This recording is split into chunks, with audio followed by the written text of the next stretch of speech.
Hey, Keola Rains here, and today I am focusing on my Master Your Mind notes. On Mondays, I like to start off the week with something that is going to help me to just always stay in the now and using different ways to be mindful and using different tools and resources to master my own mind. So this one comes from, this was actually an article on Huffington Post by Carolyn Gregory.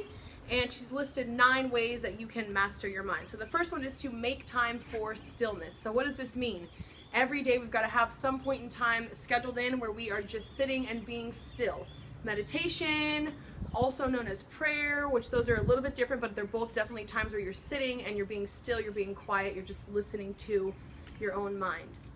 The second thing is to pursue meaning or purpose over pursuing pleasure. So when you're thinking of your goals and you're thinking of your life dream, are you focusing on things that are only going to bring pleasure to you, or are you focusing on things that give you actual purpose in life, or that you're following your life's purpose? So pursue meaning or purpose over pleasure. And then third, read. This was probably my favorite reminder because I do love reading. I've definitely started reading a lot more recently outside of school books, which is nice, so I can just read for my own personal growth and spiritual growth, and maybe look into joining a book club or something like that where you're being held accountable to reading a certain amount of books per week or per month. My coach, Emil, always suggests that we use Audible so that you can listen to books while you're actually out on the go, and she did have something interesting in her notes that I thought was cool, that she mentioned to limit your screen reading. So with Nook and all those different iPad, you can read books on screen, but there is actually a benefit to reading paper books because the screen time is going to be a little bit different than reading a paper book. So keep that in mind. Number 4, to master your mind, let it be.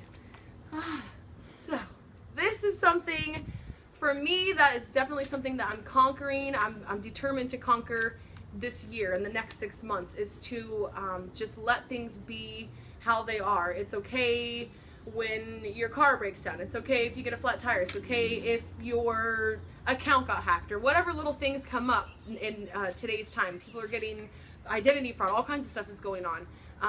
You lose a family member. Whatever it is, you just have to kind of let things come and go and just be still in that moment. It goes back to number 1, just being still, taking it in and going with the flow. Number 5, flex your memory muscles. Also another one that I enjoyed because I recently started doing word searches. My grandmother loves to do crosswords and word searches, and I was visiting her one day and I just took one of her word searches home with me, and I was actually enjoying doing those for the last few days. It's just a fun thing that we for some reason maybe stopped doing when we're kids, but it is a way to keep your brain working. So flex your memory muscles.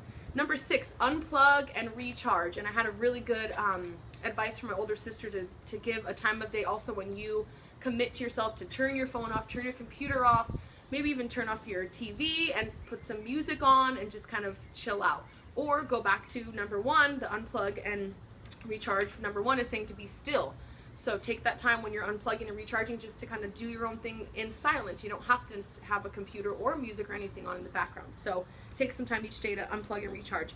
Number 7, let your mind wander. So it's okay to daydream. However, let's keep this in mind, something I've learned. Make sure that you are daydreaming about positive things, that your mind's not wandering back to things that are not pleasurable or happy. You're not pondering or letting your mind wander back to painful things, but your mind is wandering and just thinking of how beautiful the day is or how great your life is, and just taking in happy and joyous thoughts.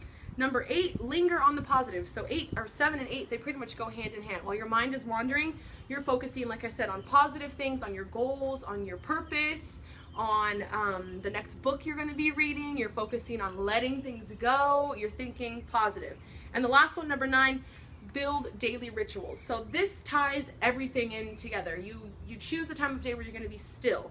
You choose a time of day where you're going to do a little bit of reading. You choose a time of day where you're going to unplug and recharge, where you're going to focus on positive things in your future, and that just wraps everything up. So when you have a schedule, you have a plan, and you build in these activities to your day, this is going to help you master your mind.